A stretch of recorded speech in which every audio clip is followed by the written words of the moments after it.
Good morning, everyone. Hi. Hi. Great to see everyone. And great to be here. I hope your weekend has been going well. Good morning, friends online. We do see you. Hi, John. Great to see you. Hi, Bob. Hey, Lauren. Great to see you, friend. I hope your weekend has been going well. And I was kind of chuckling to myself yesterday. I've started to play a game about how boring Saturday nights can be for a Quaker pastor. And I'm just creating a hashtag Quaker Saturday Nights. And last night, since it was the 4th of July, I had to make sure that the dogs were okay with the boom booms. And the cats were okay. So I said, well, I'm going to stay home and just be calm and watch Tournament of Champions Season 7 to see who wins that cooking show. A surprising outcome. So this was part of my Quaker Saturday nights, hanging out with a couple of Irish wolfhounds, watching Guy Fieri comment on cooking shows and that sort of thing. But I always know, the day after the 4th of July is also special for me because I remember it's 7 years ago that me, Lachlan, my son, one of our dogs, Valkyrie, our cat, Spartacus, set off to drive to Oregon across the country to move here. And we got about 30 miles, and where I stopped at a Starbucks in Strongsville, Ohio, just south of Cleveland, Ohio. And I left the car running. It's July, and even though it's the morning, left the car running. We have pets in the car. And I remember going into the Starbucks and then coming out to the car with steam billowing out from under the hood of our Ford Flex. And we were 30 miles into a 2,500-mile trip. And I'm like, things like that happen and you start to wonder, am I doing the right thing? I'll never forget that. And then I really did just start praying. I was, you kind of switch into that very conversational mode with God. I was like, God, what do I do? And then I looked and there was a Midas mechanic shop right there. And I thought, well, they can help me. 4 hours later, they said, you know what, Mark, the little switch that made your fans turn on to cool your radiator, well, that switch broke. And I said, well, how come I was able to go as far as I did? They said, well, whenever you're on the highway, that was able to keep the radiator cool. But I remember sitting in that waiting room for 4 hours with Lachlan, 10-year-old Lachlan, a dog and a cat in this cage. And just waiting for the car to get fixed. And it's just, one of those kind of chaotic moments, but it's also a moment of providence, of care, and a reminder to keep yourself cool, to keep those fans going, and so as to keep moving. Funny little stories that remind me of July 5th, from here on out. Well, on that note, let's go ahead and take a moment to just center and find our place here, and I'll open with a word of prayer. But let's center down.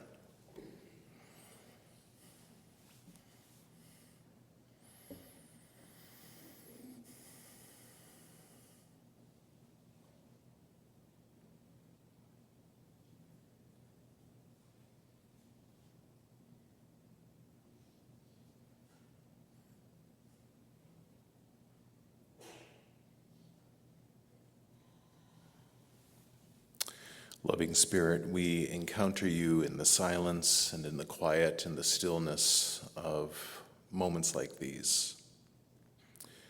We are grateful that we encounter you and see you in each person here, that each one of us bear the image of God and house the Spirit of God. It is that divine light that we commune with now and make space for and room for. We thank you for the unexpected, that life may throw us curveballs and speed bumps, and yet even these two are opportunities to commune and open ourselves up to your Spirit. Remind us today, Lord, that as difficult as things may be, as frustrating as things may be, as joyous as things may be, there you are, waiting, there you are, holding us and attending to us, O God. May we recognize that within ourselves, and may we use that to lift one another up, to journey with one another, to care with one another, to care for one another, and to be an expression of your beloved community here on earth. It is so needed. We are grateful, O God, for it's in Christ's name we pray. Amen. Welcome to Reedwood.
Gonna lay down my burden down by the riverside, down by the riverside, down by the riverside. Gonna lay down my burden down by the riverside to study war no more. I ain't gonna study war no more. I ain't gonna study war no more. Ain't gonna study war no more.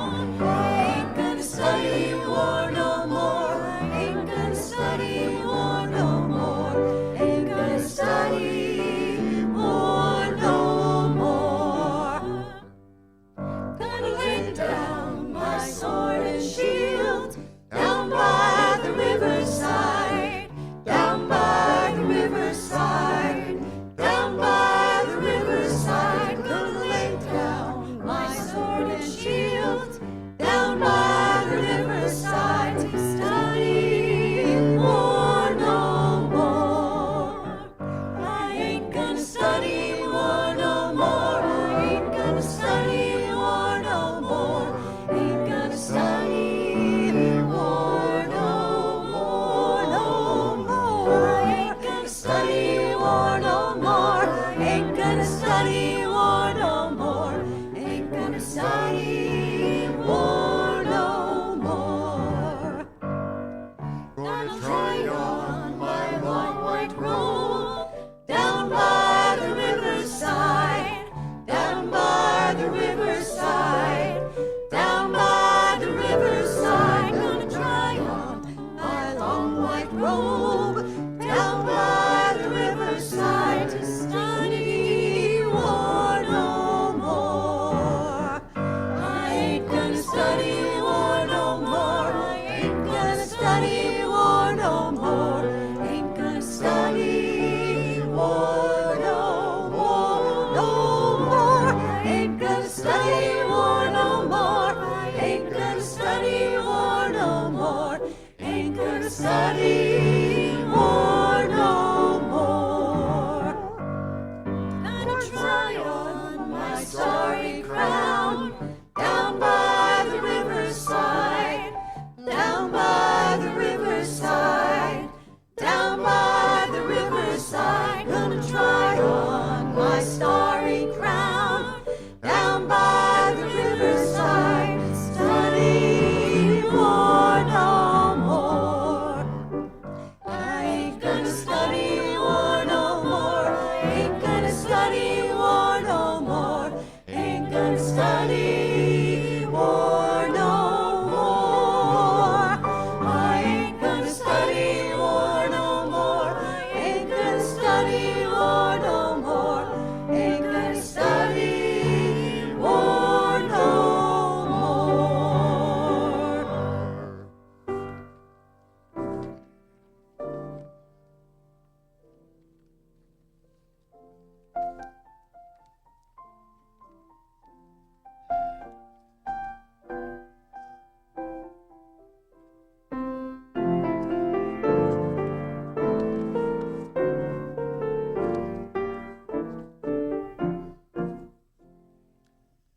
Tis a gift to be simple, tis a gift to be free, tis a gift to come down where we ought to be. And when we find ourselves in the place just right, to be in the valley of love and delight. When true simplicity is gained, to bow and to bend, we shall be ashamed. To turn will be our delight. To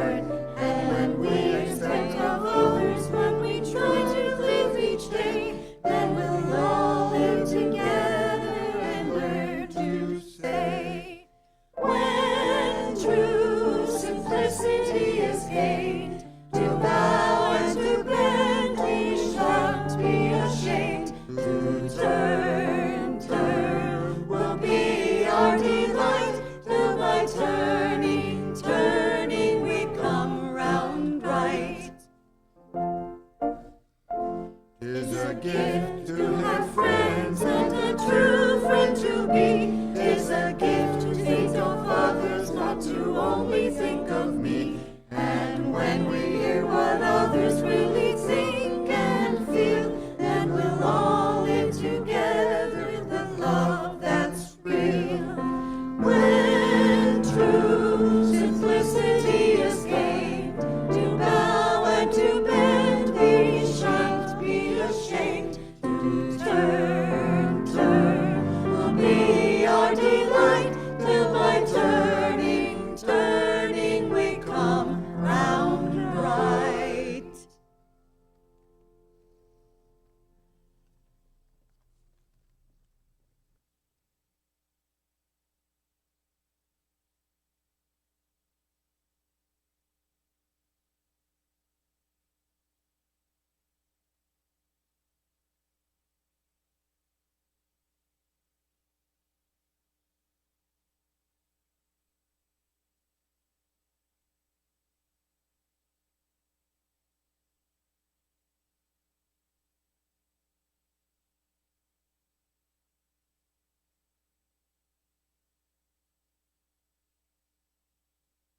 A reading from the book of Isaiah, chapters 58, verses 6 through 9. Is not this the fast that I choose, to loose the bonds of injustice, to undo the straps of the yoke, to let the oppressed go free, and to break every yoke? Is it not to share your bread with the hungry, and bring the homeless poor into your house? When you see the naked, to cover them, and not to hide yourself from your own kin. Then your light shall break forth like the dawn, and your healing shall spring up quickly. Your vindicator shall go before you. The glory of the Lord shall be your rear guard. Then you shall call, and the Lord will answer. You shall cry for help, and he will say, Here I am. A quote from Cameron Trimble. Stay, but stay awake. Stay rooted. Stay practiced in humility and courage. Stay shaped by love more than by fear. The goal is never escape. The goal is freedom, the kind that lets you remain fully human when systems forget how.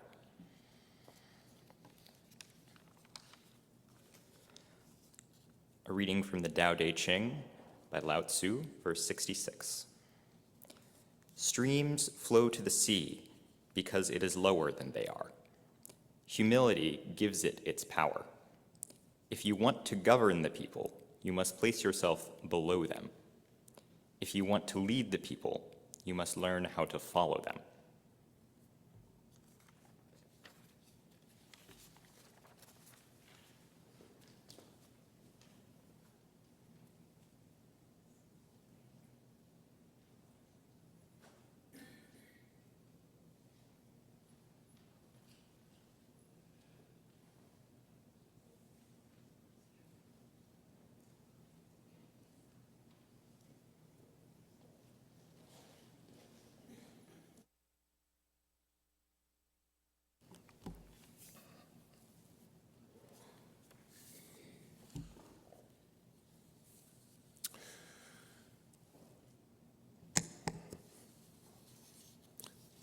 Thank you, music team, for those songs of faith.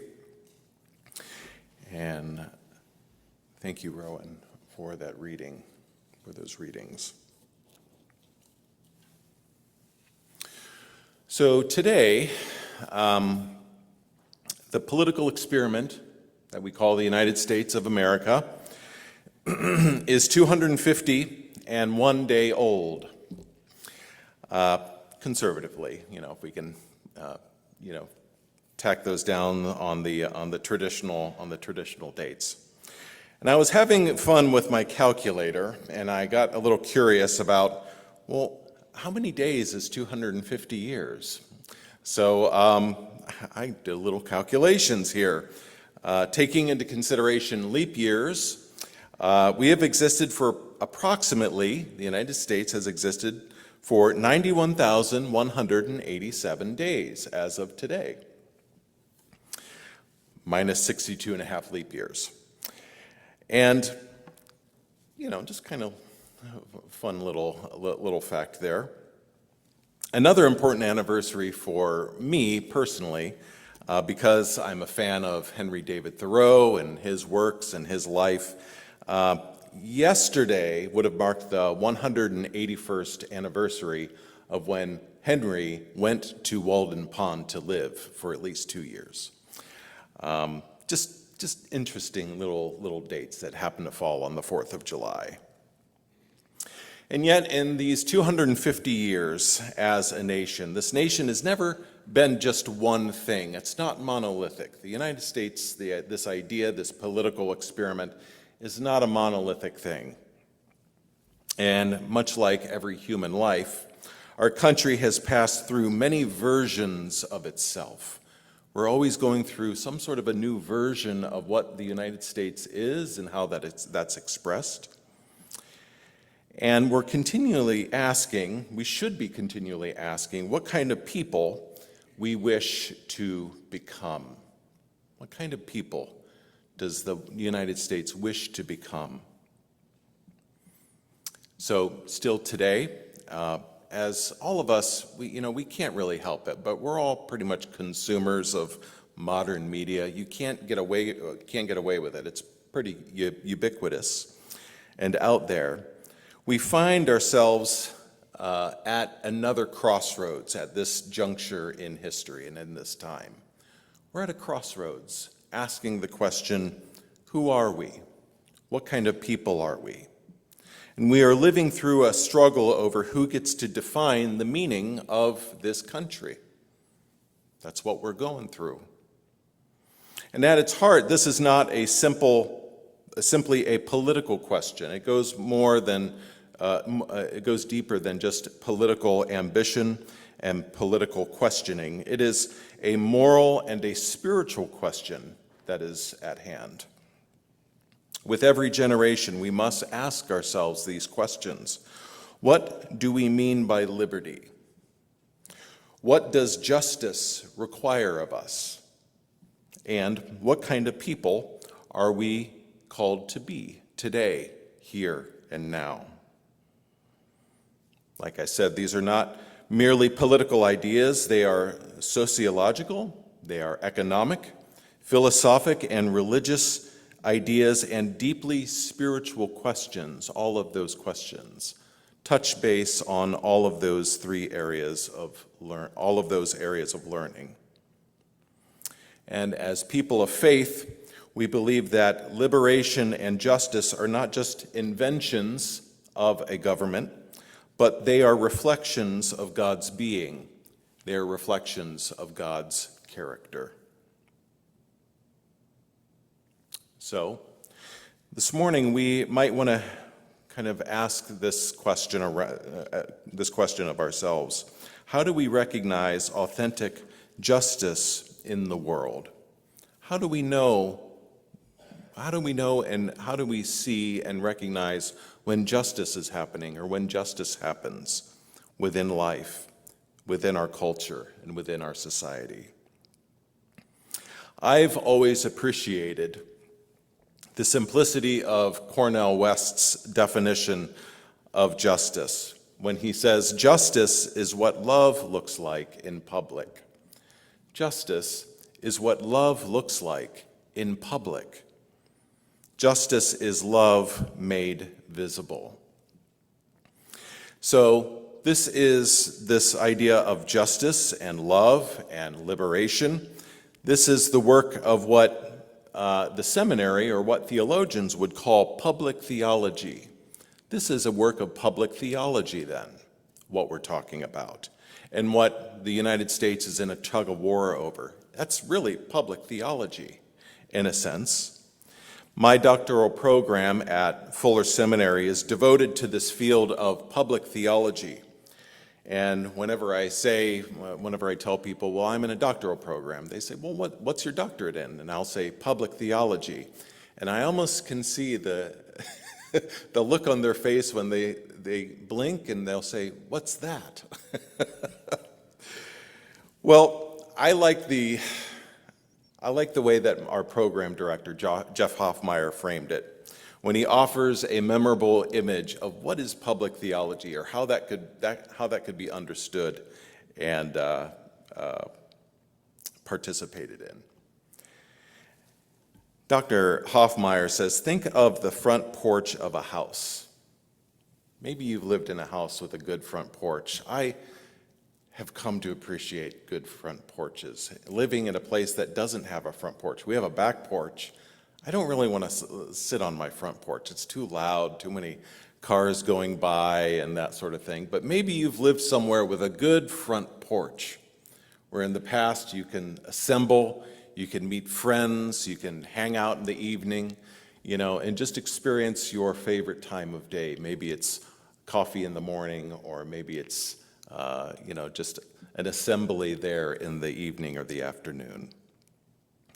The front porch, though, is a place where your family's privacy then becomes visible. It's where the family becomes visible to the neighborhood, on the front porch. Public theology then asks a simple question. Public theology is where the faith community then becomes visible to its neighbors. What does faith look like when it steps onto a front porch? That's the work of public theology, to play with that type of analogy. The idea here is that the world doesn't need one more hidden behind the doors faith. It doesn't need the faith that's behind the wall and, well, we're not sure what they do in there. It's a building, and we know that people are in there. What do they do? I don't know. What do they believe? I don't know. That's not what's needed right now. What's needed right now is good practice in public theology. It needs something that can be witnessed, something that can be seen, and something, most importantly, that can be understood, that has enough substance to remain compelling to feed the human's capacity for curiosity. That's what's needed in public theology today, to respond to our current cultural situation.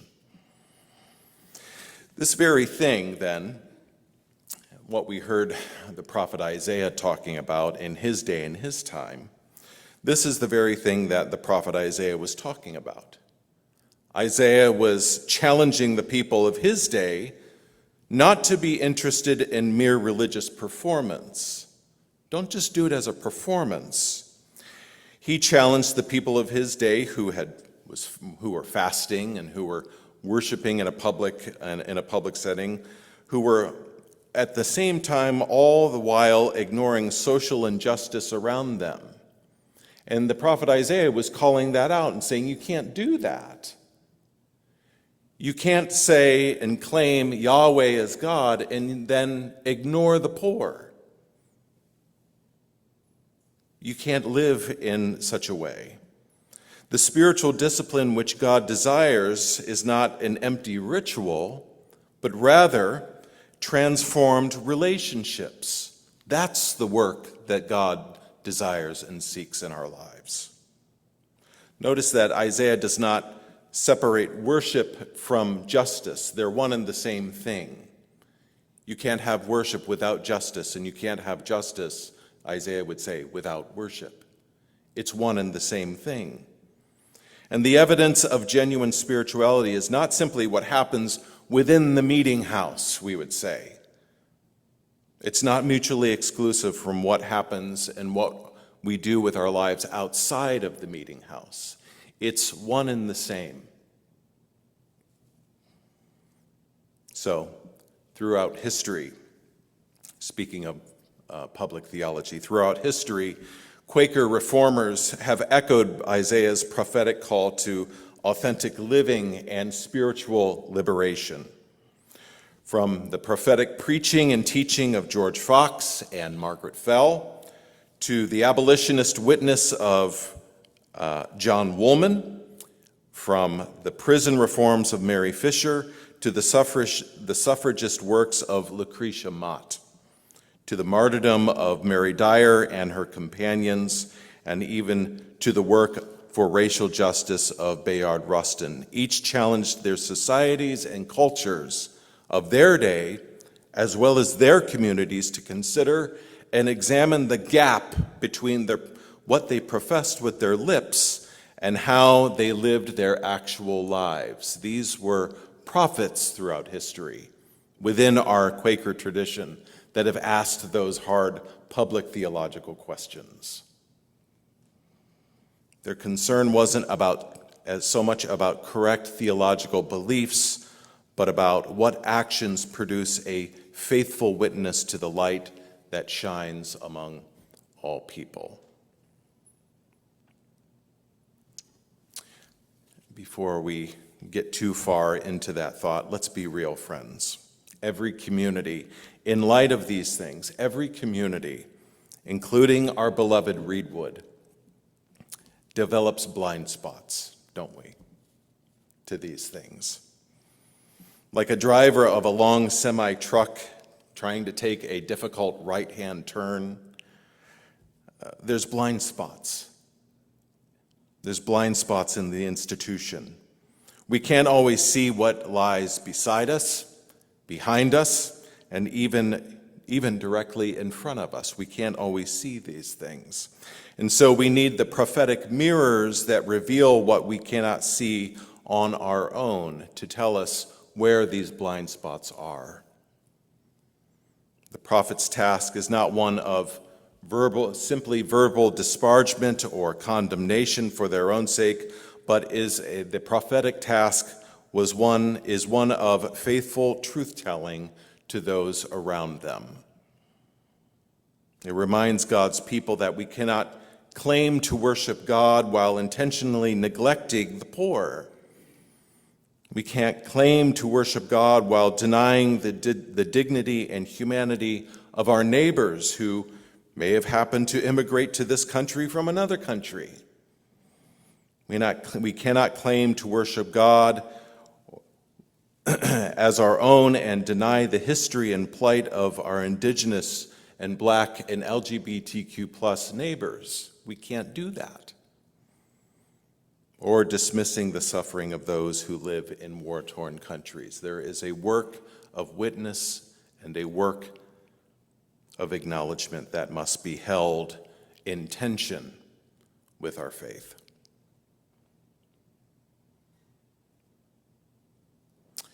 Moreover, within the Quaker tradition, we have long understood, in answer to how does this work come about, we've long understood that there's an interior path that leads us to knowing and understanding liberation and justice. That liberation and justice are not just philosophic ideas that we try to enforce on the world, but liberation and justice is first and foremostly something that happens within and that happens to within ourselves. This prophetic work begins within ourselves. Honest, tender, and sometimes painful self-examination can be a courageous act that is asked of us. So before we speak prophetically to the world, we must allow the light to search us. That's part of the task of our open worship. That's the task of our gatherings here. Are we allowing the light to search us as both individuals and as a meeting? I always appreciated Margaret Fell's description of the Spirit's searching of her back in the 17th century. She wrote, "Deal plainly with yourselves and let the light search you and try you for the good of your souls. For this will deal plainly with you. It will," here it is, "it will rip you up. It will lay you open and make all manifest which lodges in you."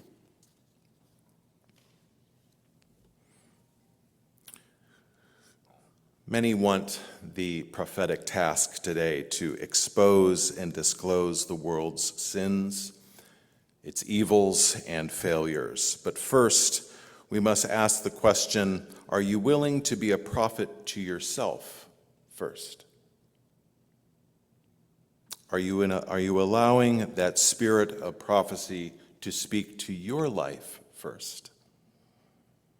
Are we able to look and wait upon what Thomas Merton calls the center of each person, the place where soul, God, and mystery of the Spirit of God converges?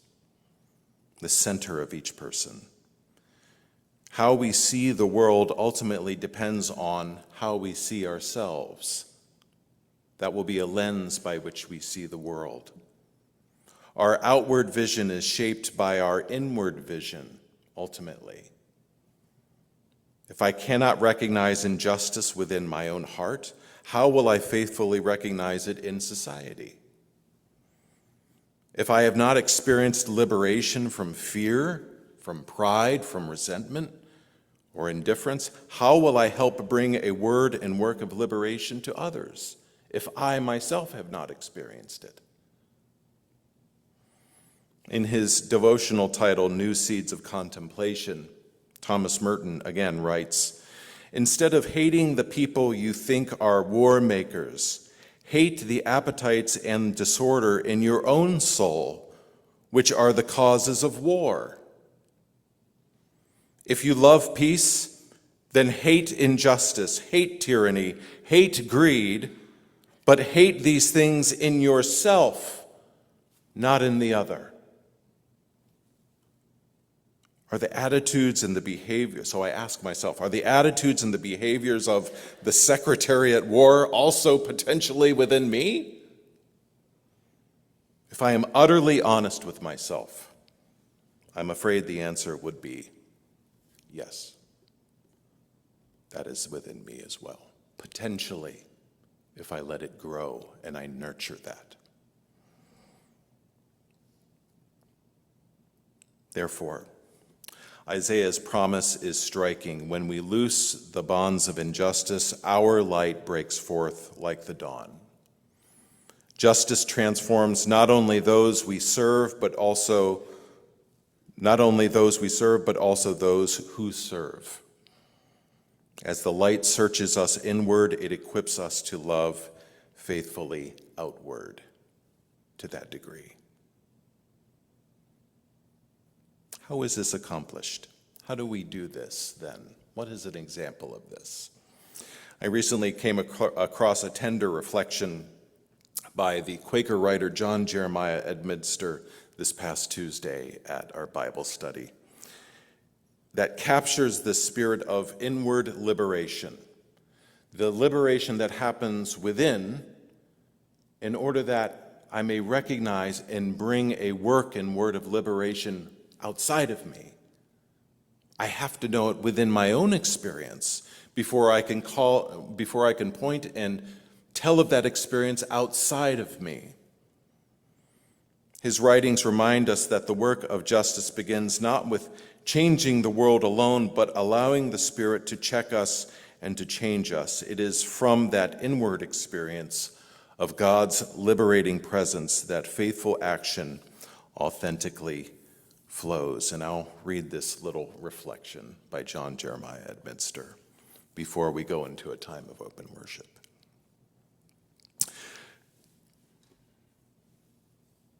Edminster, he was reflecting on Psalm 91 in this text.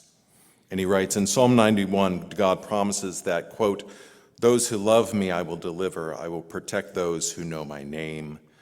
When they call to me, I will answer them." Edminster goes on and writes, "These words aren't just poetry. They're also a truth that you can know by personal experience. So begin your conversation now if you haven't already. Your Creator will answer in the right time and in the right way by appearing to you in your mind's eye, speaking in your inner ear, or maybe running the words of a hymn tune through your mind's jukebox. God has all kinds of ways of speaking to us." And he goes on to tell a personal story. For me, it started in midlife. My wife told me to make a wish as I blew out the candle on my birthday cake. Not a wish. Make a prayer, said the Holy Spirit, persuading me so gently that I didn't recognize the thought as not my own. What do you want for the rest of your life? The voice said. Enlightenment. I answered in my mind. I want enlightenment. No, not enlightenment, replied my advisor. Ask for obedience. Ask for obedience. Because if you were obedient, you would do the same thing you would do if you were enlightened. Enlightenment would require a whole personality makeover, but you could start on the path of enlightenment by just taking one obedient step forward.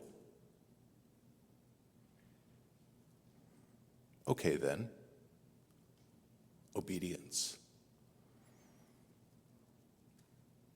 I thought, and I blew out the candle. That was the year 38 years ago that I sought out the friends and began attending meetings. I can now say with certainty, to be ruled by divine will and not just by self-will is the best assurance there is. It means that from now on your suffering will never be meaningless, nor greater than you can endure, for God will always be at your right hand.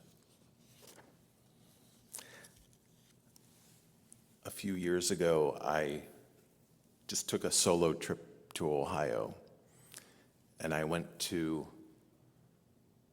Barnesville, Ohio, where there's a very large 200-year-old Quaker meeting house. And the meeting that meets there is very, very small, maybe about 15 people, 20 people. And when I was meeting, I drove there for the first time. I went to the meeting. They gave me a tour of the immense meeting house, and they said, "Can you believe that one day, at one time, this was full?" Wow. And when I sat down for worship, I noticed that there was a man that sat down next to me, and I said, "That's John Jeremiah Edminster, the writer of that." And before we went into worship, I said, "Hey, John, I'm Mark Condo from Reedwood Friends, Portland, Oregon. Thank you for writing what you do there for the Illuminate." And he was surprised that anyone had read anything that he had written. But I'm glad I got to meet him. I'm glad that he wrote that. Our queries for open worship. This is for you. Would you describe yourself as free, liberated, or reconciled to the Maker of life? As you are now, where you are now, are you free? Am I liberated? Secondly, what works of liberation and justice can you act upon this week? In the spirit that Edminster talked about it's not so much about enlightenment, it's not so much about the show of looking other than. It's the simple steps of obedience to that still small voice and acting on it. What is an attitude of openness this week for you? And thirdly, I would ask, how do Isaiah's words lay upon your heart and life now? Isaiah 58. How do those words lay upon you here and now today? As we go into a time of open worship, if you feel so moved of spirit to share an opening that Spirit has laid on you to share with the group, Carol has a microphone. Please just raise your hand. Friends online, if you are moved of spirit to share an open worship, make sure you're unmuted so we can hear you. Right now, we don't see you. But let us attend to that inward teacher that speaks to us words of liberation, of justice, and an active inner life first. Let's center down, friends.